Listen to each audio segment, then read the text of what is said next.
mọ̀nú agbádá bàbá mi Èdùmàrè tí ń gbani lọ́wọ́ afọbára gbani lójú ọlọ́run ọba mi ìbà ọba arúgbó ọjọ́ tó ju ọba fẹjọ́ ọba àìkú ní ìṣẹ́gbẹ́ àtìkú ọba tí ń gbọ́ àdúrà láì lọ ti yọ̀rọ̀ àdúrà ni bàbá mi kì í sáláàfin Ọ̀yọ́ ọba tí ń fúnni láyọ̀ ọba tó ju sọ̀wọ́n Ògbómọ̀ṣọ́ ọba tí ń fúnni lásọ ọba tí ń gbàdọ̀bálẹ̀ gbogbo ọba tí nítorí ọ̀ní ìfẹ́ ọba tó dá wa sí torí ìfẹ́ bàbá mi kì í sábọ̀mọ lára tilẹ̀ Ìjẹ̀ṣà ọba àìkú ọba àìsá ọba tó dá gbogbo eku ni bàbá mi kì í tètè àkúrẹ́ ọba tí kì í rẹ̀ ọlọ́run ọba mi kì í sọ̀rọ̀ gbòòrò ọba tó dá ilá tá a fi ń jàmàlà bàbá mi kì í tàta ọjà Òṣogbo ọba tí ń ṣe ohun gbogbo lórí ohun gbogbo nígbà gbogbo lọ́nà gbogbo lérò gbogbo nímọ̀ gbogbo lọ́dún gbogbo lóṣù gbogbo àtìgbà gbogbo ọba gbogbo ọba ẹja kan ẹ bá ń lo ògbó àná bì í.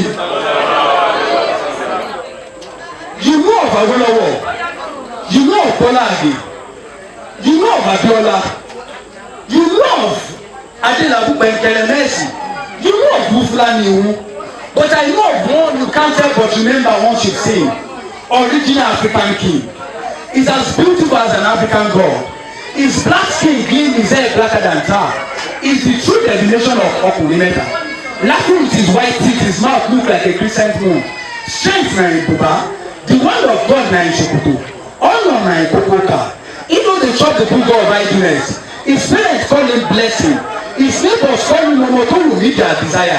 I call him Alhaji Adekola Omadeyemi, a righteous man, a man of scarce resource, a man with a pen mightier than the sword, a philanthropist with a big heart.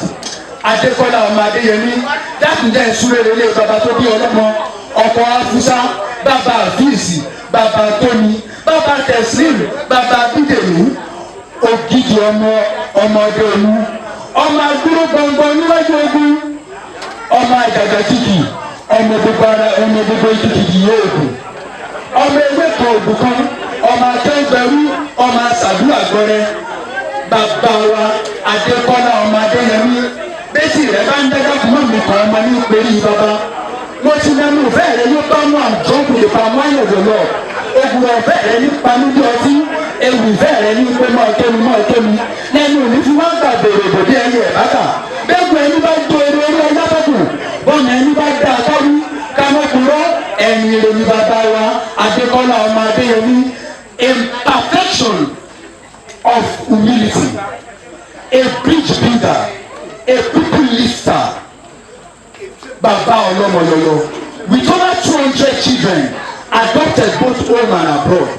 Baba Adekola Omadeyemi. Adédáyọ̀ l'Amẹ́ríkà ló fi ṣe ìlú ìránṣẹ́ sí mi sí ọ.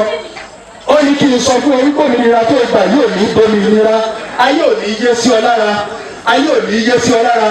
Ìràwọ̀ rẹ ò ní kú lọ́nà àláòràbí. Ò ní báwọn gbàgbẹ́ tí ò ní ládá. Òní báwọn gbàwẹ̀ tí ò lérè. Bàbá Adékọ́lá Ọmọdéyẹmí ọ̀pọ̀ ọjọ́ bíi tòní. Alágẹmọ èkú mọ̀jẹ̀sí ikúnukúkà èkúlélo. Alágẹmọ èkú mọ̀jẹ̀sí ikúnukúkà èkúlélo. Lágbára ọ̀làwàdú. Òní báwọn púpọ̀ àìtọ́jọ́. Òní báwọn fojú sunkún ọmọ. Òní báwọn fojú sunkún aya. Lọ́wọ́ àláwàdú. Èdè alẹ́ òní pa ọ́.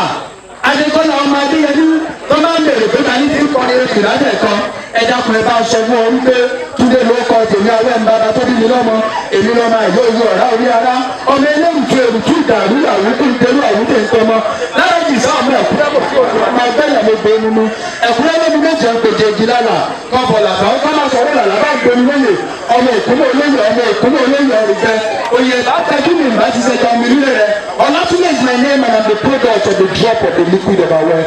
On my one called, they are not the theory that David beat stanzas into forms. And the quick prepare lyrical delicacy, making use of metaphors like spicing ginger. I only have seasoned salt and famous in Mascori. And the one blessed by the Eled Wale with the right words to change the world. God bless you, sir. God bless Nigeria. God bless you, Baba.